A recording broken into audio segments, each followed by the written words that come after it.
Hello mga ka-driving! Eto na naman po tayo sa LDM Driving Institute.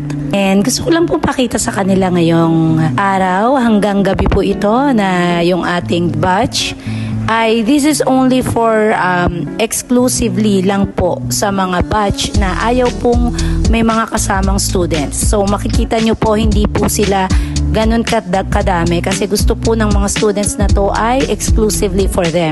Our TDC like that is only for 1 to 6 students only. So ayaw ng mga maraming kasabay. So exclusive po ang tawag namin dito. So yun mga ka-driving. So ngayon po ang batch natin ay hindi ganon karami dahil exclusive TDC lecture po ito. So dun po sa mga gusto ng ayaw ng maraming kasabay, we also have that. We got your back. So yun mga ka-driving. See you on our next theoretical driving seminar.